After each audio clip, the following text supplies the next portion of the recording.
입니다.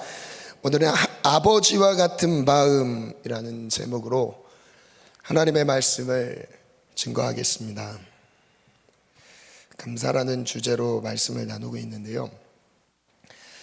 지난번에 한 2주 전쯤이었죠. 2주 전쯤에 나눴던 감사의 말씀, 감사의 의미를 유카리스테오라는 원어 그 단어를 가지고 말씀을 전했습니다. PPT를 한번 띄워주시겠어요?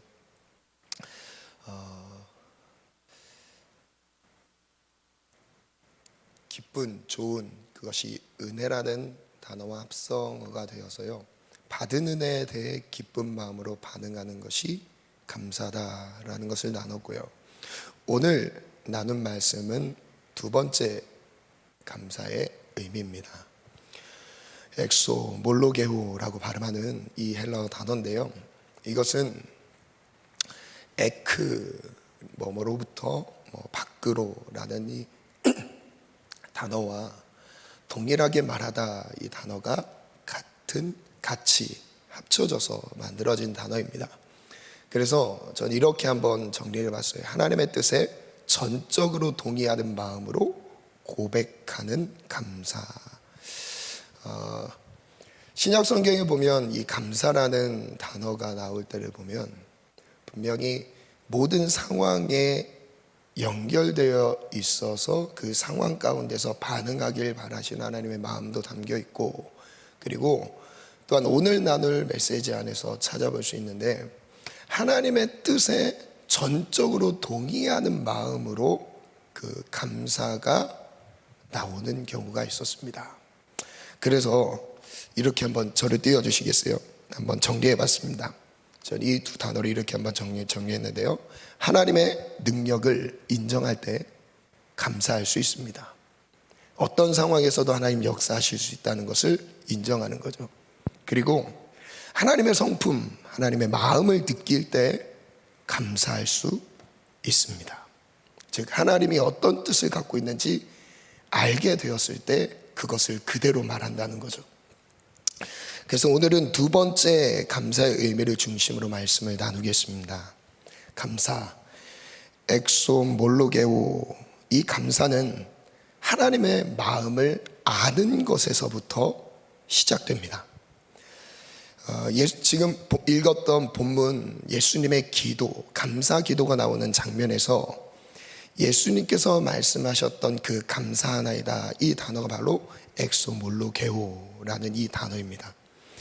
예수님의 감사 기도에서 가장 중요한 포인트는 바로 이 감사의 고백이 하나님의 마음과 같은 마음으로, 같은 내용으로 고백되었다는 것이죠. 우리의 입장에서의 감사를 표현하는 것도 중요합니다. 그것이 거의 우리의 일상의 대부분이겠죠. 그런데 우리의 감사가 조금 더 정확하게 하나님 앞에 올려드려지기 위해서 하나님 아버지의 마음을 알고 그 마음을 올려드리는 것이 정말 중요하다는 것입니다. 우리도 하나님의 마음을 알 때 감사할 수 있습니다. 그리고 하나님의 마음을 그대로 고백해 올려드릴 수 있습니다. 그래서 순서를 이렇게 한번 잡았어요. 첫 번째는 하나님 아버지의 마음에서, 그 다음 감사로 어떻게 나아가는가. 그래서 소제목 첫 번째, 그 하나님 아버지의 마음이 담긴 주제를 이렇게 한번 정해봤습니다. 기쁨, 영혼을 향한 아버지의 마음. 누가복음 10장 21절, 오늘 본문의 첫 번째 부분인데요, 이 부분을 우리 같이 한번 읽겠습니다. 시작. 그때 예수께서 성령으로 기뻐하시며 이르시되, 예수님께서 감사 기도를 하시는 장면에서 예수님의 감정을 기록하고 있습니다. 예수님께서 감사를 드리는 장면에서 어떤 감정을 느끼고 있었을까요? 바로 성령으로 기뻐하시며 라고 기록하고 있습니다. 그냥 기뻐하셨던 게 아니었습니다. 예수님의 기쁨은 성령에 의한 기쁨이었습니다. 자기 자신만의 감정이 아니라 성령님께서 주시는 마음으로 기뻐하셨다는 것이죠. 이 기쁨은, 본문에서 말하는 이 기쁨이라는 단어는 감출 수 없을 정도로, 주체할 수 없을 정도의 기쁨을 말하고 있습니다. 너무너무 큰 기쁨을 느끼고 있는 상태를 말하고 있는 거예요. 예수님은 하나님 아버지의 뜻에 전적으로 동의하는 마음으로 기뻐하며 감사하고 계십니다. 예수님의 감사 기도에 담긴 하나님의 마음을 아주 정확하게 알 수 있는 배경이 되는 주요 장면입니다. 예수님은 무엇을 기뻐하셨을까요? 성령으로 기뻐하고 계시는데 기뻐하셨던 이유를 한번 보겠습니다. 예수님의 감사 기도의 배경과 연결되어 있습니다. 먼저 그 전에 나왔던 상황들을 한번 볼게요. 누가복음 10장 1절에 보면 한번 읽겠습니다. 시작. 그 후에 주께서 따로 70인을 세우사 친히 가시로는 각 동네와 각 지역으로 둘씩 앞서 보내시며 예수님께서 제자들을 선발하시고 그들을 파송하시는 장면입니다. 예수님이 많은 영혼들을 살리기 위해 제자들을 보내셨어요. 제자라는 것은 스승이 한 그대로 따라가는 거예요. 예수님의 제자라는 것은 예수님이 하신 그대로의 사역을 감당하는 것입니다. 예수님의 제자라는 것은 예수님이 섬겼던 방법대로 영혼을 섬기는 거예요.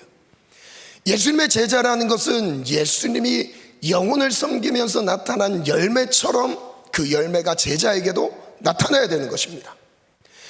예수님의 제자들에게도 역시 오늘 본문 앞부분에 나오는 내용을 보면 예수님이 하셨던 그런 행적들을 그대로 나타내는 사역을 예수님이 위임하십니다. 그들의 사역 보고는 어땠을까요? 19절부터 17절부터 19절 말씀인데요. 함께 읽겠습니다. 시작. 70인이 기뻐하며 돌아와 이르되 주여 주의 이름이면 귀신들도 우리에게 한복하더이다. 네, 잠시만요. 70인 예수님의 제자들이 기뻐합니다. 이 기쁨이라는 단어를 한번 또 볼게요. 예수님은 성령으로 기뻐하셨어요. 역시 제자들도 기뻐합니다. 그런데 제자들의 기쁨은 조금 다른 차원의 기쁨이었던 것 같습니다.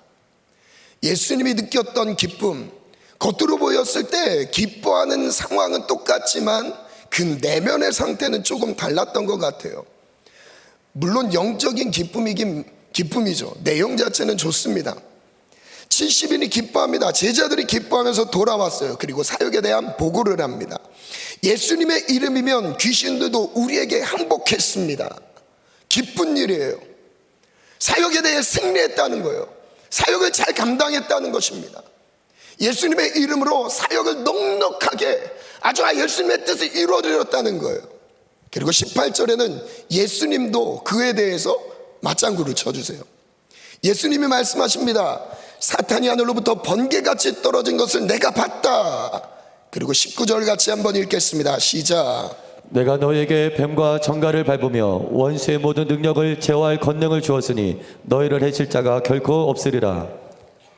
예수님께서 이 말씀으로 너희들과 함께하고 있었다는 것, 예수님의 이름을 가지고 예수님의 사역을 감당하게 했던 그 모든 것을 승리로 이끌 수 있었던 것은 하나님이 너희와 함께하였다.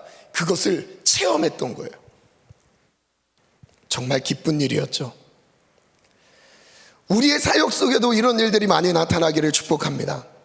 우리가 감당하는 사역 안에서도 예수님처럼 내가 하고 싶은 대로가 아니라 예수님처럼 사명을 감당하는 거예요. 예수님이 하신 방법대로 사명을 감당하는 거예요. 나를 통해서 내가 예수님의 제자라면 나를 통해서 예수님의 살아계심이 나타나는 것이죠. 그것이 우리의 사역이 되기를 원합니다. 그렇게 우리가 예수님을 섬기기를 원합니다. 예수님은 증언해 주십니다. 그 모든 상황은 하늘로부터 사탄이 떨어지는 거다. 하늘로부터 사탄이 힘을 잃고 곤두박질 치는 거다. 너희들의 사역 현장에서의 승리는 이미 영적인 전쟁에서의 승리가 이루어졌다는 것을 보여주고 있다. 그런데 예수님은 하나님의 능력으로 사탄을 결박하는 것, 거기에만 머무르는 것을 원하지 않으셨습니다. 승리 자체에 머물러 있는 것을 바라지 않으셨습니다. 누가복음 10장 17절과 21절을 한번 같이 띄워주시겠어요? 70인이 기뻐하며 돌아왔습니다. 그리고 그때 예수께서 성령으로 기뻐하시면서 말씀하십니다. 같은 감정 같지만 그 근본이 조금 달랐어요. 자기 감정에 의해 기뻐하는 제자들의 모습. 그런데 예수님은 그 뒤에 나오는 21절 바로 이어지는 대목에서 기뻐하셨어요. 똑같이 기뻐하셨는데 기뻐하는 그 본질이 좀 달랐습니다. 성령으로 기뻐하십니다. 우리도 성령으로 기뻐하길 원합니다. 성령으로 기쁨이 넘치는 우리 가정과 일터와 우리 자녀들의 삶이 되기를 축복합니다. 저를 따라 믿음으로 선포합니다. 성령으로 기뻐하게 하소서. 성령으로 기뻐하게 하소서. 자기 감정에 도취된 것이 아니라, 자기 감정에 빠져드는 것이 아니라 성령에 의해 기쁜 삶인 거예요. 둘 다 세속적인 기쁨은 사실 아닙니다. 제자들도 자기 만족과 유익을 위한 기쁨은 아니었습니다. 하나님의 영광을 위한 사역에 대한 기쁨이었어요. 다만 차이가 있다면 그 감정의 의존이 자기 감정이냐 성령에 의한 감정이냐라는 것이었습니다. 제자들의 기쁨은 귀신을 쫓아낸 현상이 있었습니다. 자신의 감정에 심취해 있었습니다. 하나님 아버지의 마음은, 예수님의 기쁨은 영혼 구원에 있었습니다. 아버지의 기쁨을 같이 느끼고 있습니다. 드러난 현상에 의해 기뻐하는 것이 아니라 하나님 아버지는 영혼이 주께 돌아오는 것, 구원받는 것에 기쁨을 느끼고 있었어요. 우리의 기쁨을 점검해 보기를 원합니다. 기쁘십니까? 그렇다면 그 기쁨이 자기 감정적인 기쁨입니까? 아니면 하나님의 아버지의 마음을 느끼는 성령으로 인한 기쁨입니까? 나의 기쁨의 이 감정은 어디서부터 오는 기쁨입니까? 누가복음 10장 20절은 예수님께서 이렇게 말씀하십니다. 함께 읽어볼까요? 시작. 그러나 귀신들이 너에게 항복하는 것으로 기뻐하지 말고 너의 이름이 하늘에 기록된 것으로 기뻐하라 하시니라. 믿음으로 선포합니다. 귀신들이 나에게 항복하는 것으로 기뻐하지 말고 나의 이름이 하늘에 기록된 것으로 기뻐하라. 우리가 마귀를 대적하는 그 자체가 목적이 아닌 거죠. 우리가 영적인 전쟁은 피할 수 없습니다. 내가 싸우기 싫어서 안 싸우면 싸움이 없는 게 아니에요. 어쩔 수 없어요. 싸워야 돼요. 반드시 싸워야 돼요. 근데 그 싸움 자체가 목적이 아닙니다. 영혼을 구원하기 위해서 싸워서 이겨야 돼요. 죄를 이겨야 돼요. 이기지 않으면 영혼을 구원할 수가 없어요. 그래서 우리가 싸워서 이겨야 되는 것이죠. 바로 같은 맥락이에요. 우리가 나아가는 가운데 최종적인 하나님의 뜻과 목적과 하나님의 나라가 이루어지는 그것이 있어요. 사탄이 하늘로부터 힘을 잃고 곤두박질 치는 것을 우리가 기뻐할 것이 아니라 더 기쁜 것은 우리를 통해 영혼이 주께 돌아오는 것이에요. 우리를 통해 영혼이 살아나는 것이었어요. 그래서 이렇게 정리해 봤어요.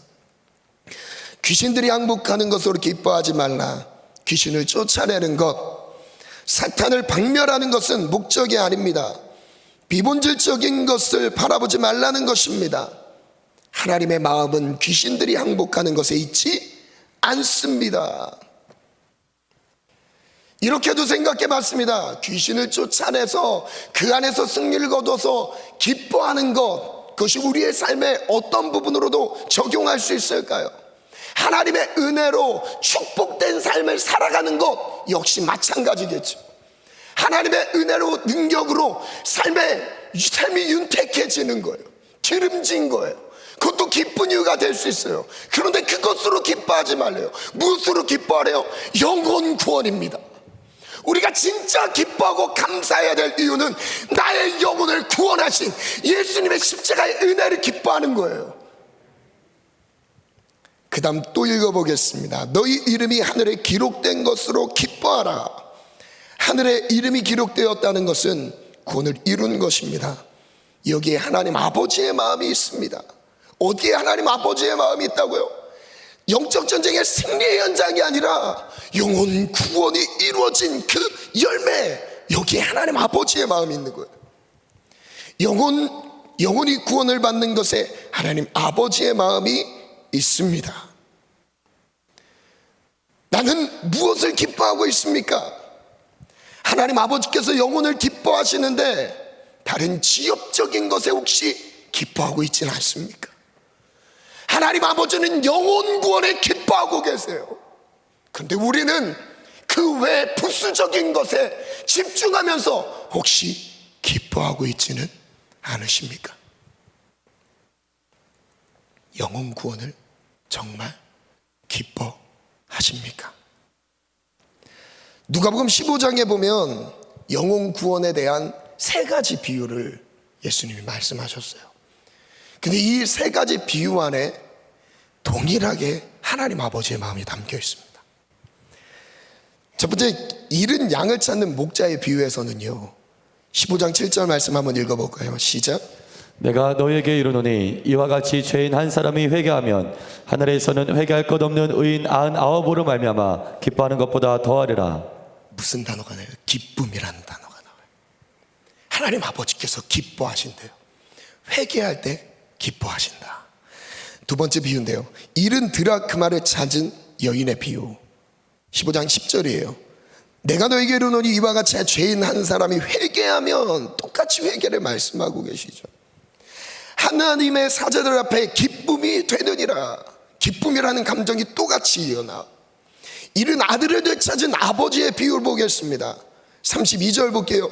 이는 내 동생은 죽었다가 살아났다. 내가 잃었다가 얻었기로 우리가 즐거워하고 기뻐하는 것이 마땅하다. 역시 하나님 아버지께서 영원히 주께 돌아오는 이 비유 가운데서 기쁨이라는 단어를 동일하게 말씀하고 계십니다.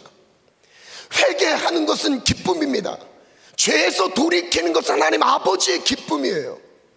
사망에서 생명으로 옮겨지는 것이기 때문에 기쁨입니다.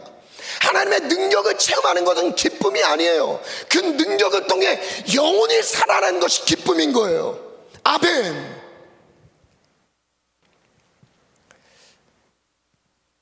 글을 적어봤는데요, 하나님 아버지께서는 영혼을 기뻐하십니다. 영혼이 회개하는 것을 기뻐하십니다. 영혼이 살아나는 것을 기뻐하십니다. 하나님 아버지의 마음은 한 영혼을 향하고 있습니다. 예수님의 모든 능력은 영혼을 기뻐하시는 아버지의 마음에서 시작됩니다. 내 영혼을 기뻐하길 원합니다. 이제는 한 영혼을 기뻐하기 원합니다. 하나님 아버지께서 갖고 계셨던 기쁨, 영혼에 대한 기쁨이었어요. 두 번째 주제입니다. 감사, 아버지와 같은 마음. 예수님께서 이런 사역 중에서 이제 공생의 사역의 초반기죠. 이런 사역 중에 아이러니한 일이 벌어졌습니다. 예수님의 주요 사역의 활동 무대였던 이 갈릴리 지역에서 있었던 일인데, 가장 권능을 많이 나타낸 곳에서 그들을 책망하셨어요. 누가복음 10장 13절부터 한번 볼게요. 함께 읽습니다. 시작. 화 있을진저 고라시나, 화 있을진저 베세다야, 너에게 행한 모든 권능을 두로와 시도네에서 행하였더라면 그들이 벌써 베옷을 입고 제에 앉아 회개하였으리라. 심판 때에 두로와 시돈이 너희보다 견디기 쉬우리라. 가버나움아, 내가 하늘에까지 높아지겠느냐? 음무에게까지 낮아지리라. 너희 말을 듣는 자는 곧 내 말을 듣는 것이요, 너희를 저버리는 자는 곧 나를 저버리는 것이요, 나를 저버리는 자는 나 보내신 이를 저버리는 것이라 하시니라. 아멘. 여기에 세 지역이 나옵니다. 13절에 고라신이라는 지역이 나오고요, 베세다라는 지역이 나오고, 15절에는 가버나움이라는 지역이 나옵니다. 한번 지도를 띄워주시겠어요? 이 지도는 갈릴리 바다를, 위에 있는 갈릴리죠. 갈릴리 바다를 중심으로 북쪽에 있는 예수님이 주요 집중적으로 활동하셨던 도시입니다. 고라신, 베세다, 가버나움. 확대된 그 지도를 보면 눈에 더 잘 보이실 거예요. 이제 저를 띄워주시면 되겠습니다. 예수님은 이 갈릴리 지역을 중심으로 사역을 하시는데, 이 지역을 집중적으로 사역을 했는데 여기서 가장 많은 권능을 나타내시면서도 그들을 책망하셨어요. 이유가 무엇이었을까요? 왜 책망하셨을까요? 마태복음 11장 20절 말씀을 띄워주시겠어요? 함께 읽습니다. 예수께서 권능을 가장 많이 행하신 고을들이 회개하지 아니하므로 그때 책망하시되. 누가복음 본문 10장 말씀과 같이 연결되는 부분입니다. 그런데 마태복음에는 이 부분을 설명하고 있어요. 누가복음엔 이 설명이 없어서 그냥 이 부분을 지금 찾아서 읽은 겁니다.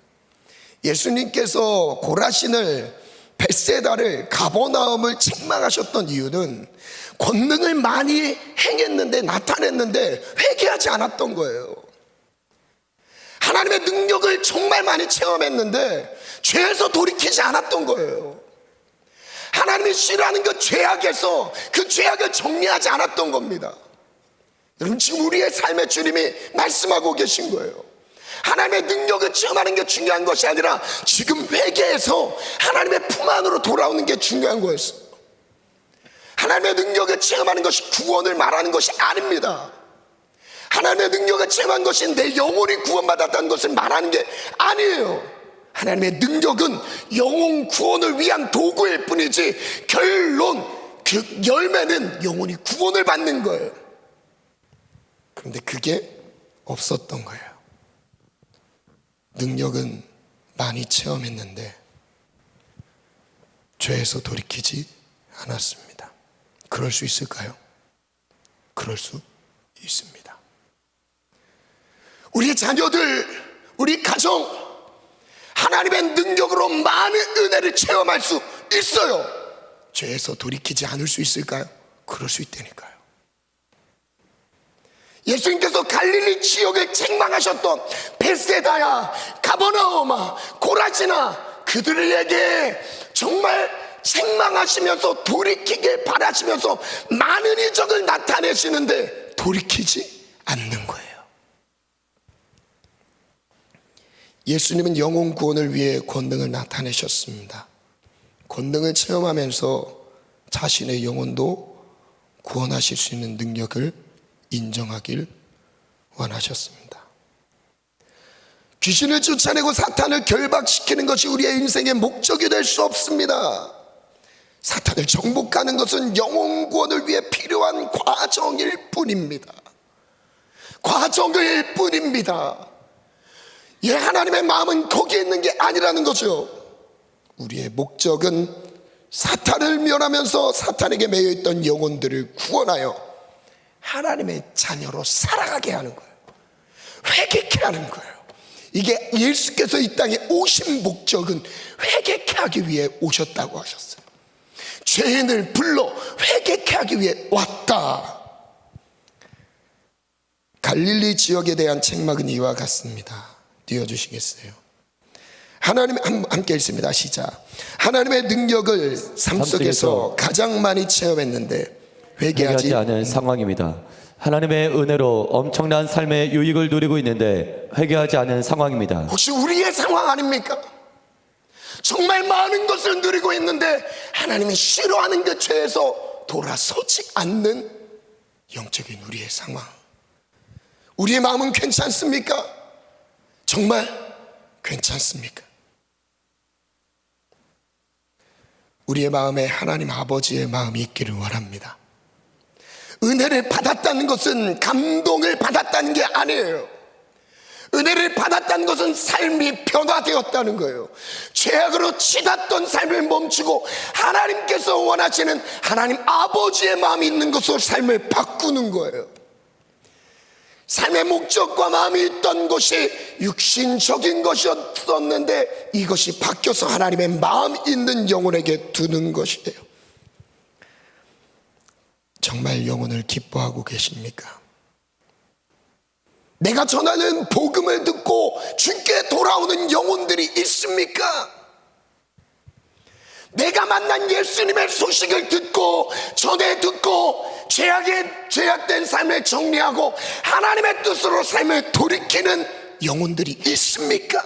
이건 직분의 문제가 아닙니다. 내가 어떤 직분을 받았느냐의 문제가 아니에요. 복음은 똑같이 나타나는 영향력이에요. 복음에는 능력이 있습니다. 내가 갖고 있는 복음에는 삶을 바꾸는 힘이 있어요. 예수를 만나게 하는 힘이 있어요. 예수의 생명이 전해지는 힘이 있습니다. 복음을 전하고 있습니까? 예수님은 이후에 어떤 감사의 고백을 드리죠? 오늘 마지막 결론인데요, 반주 준비해 주시고요. 함께 읽습니다. 시작. 그때에 예수께서 성령으로 기뻐하시며 이르되 천지의 주제이신 아버지여, 이것을 지혜롭고 슬기 있는 자들에게 숨기시고 어린 아이들에게는 나타내심을 감사합니다. 예수님이 무엇을 감사하셨습니까? 지혜롭다고 하는 사람들, 슬기롭다는 사람들에게 예수님을 감춰두셨어요. 숨겨두셨어요. 예수님을 알지 못하도록 두셨대요. 그런데 어린 아이들과 같은 어린 아이에게는 예수님을 드러내셨어요. 이것은 말 못하는 이란 뜻이에요. 단순한 마음을 갖고 있는 사람이란 뜻입니다. 어린 아이를 말하는 게 아니에요. 단순한 마음으로 순수하게 예수님만 바라보는 사람, 바로 이런 뜻이에요. 이게 아버지의 뜻이라는 거죠. 예수님께서 감사했던 그 고백은 아버지의 뜻을 그대로 말씀 올려드렸던 거였어요. 영혼에 대한 감사. 그리고 22절 또 읽겠습니다. 시작. 내 아버지께서 모든 것을 내게 주셨으니 아버지 외에는 아들이 누구인지 아는 자가 없고 아들과 또 아들의 소원대로 계시를 받은 자 외에는 아버지가 누군지 아는 자가 없나이다 하시고, 예수님의 진정한 감사, 예수님이 가졌던 감사의 기도의 핵심은 바로 이거였어요. 영혼이 주께 드려지는 것. 하나님의 능력을 체험하고도 회개하지 않는 자들에게 예수님을 숨기는 것이 아버지의 뜻입니다. 어린아이처럼 단순한 마음으로 예수님을 바라보는 자에게 예수님을 나타내는 것이 아버지의 뜻입니다. 감사는 아버지와 같은 마음으로 아버지의 마음을 말하는 것이에요. 감사는 물론 우리의 현상 가운데 어떤 상황에서도, 어려운 상황에서도 감사하는 것도 맞습니다. 내게 주신 은혜에 감사하는 것도 맞아요. 근데 오늘 본문 안에서의 감사는 아버지의 마음이 있는 것을 아버지의 뜻대로 올려드리는 것이 감사라는 거예요. 이게 예수님의 감사였어요. 감사는 아버지와 같은 마음으로 아버지의 마음을 말하는 것입니다. 하나님 아버지의 마음은 언제나 영혼을 향하고 있습니다. 내 영혼을 향한 아버지의 마음을 주소서. 한 영혼을 향한 아버지의 마음을 주소서. 영혼을 향한 아버지의 마음을 말하게 하소서. 영혼에 대한 아버지의 마음을 말하는 것이 바로 감사인 거예요. 영혼, 드러나는 현상이 아니라 아버지께서 바라보시는 아버지의 마음이 있는 그 한 영혼을, 그 영혼에 대해 말하는 것을, 아버지가 품고 계신 그 마음에 대해 말하는 것이 감사라는 거예요. 우리의 감사의 내용과 비교해 보기를 원합니다. 이 시간 찬양으로 나아갑시다.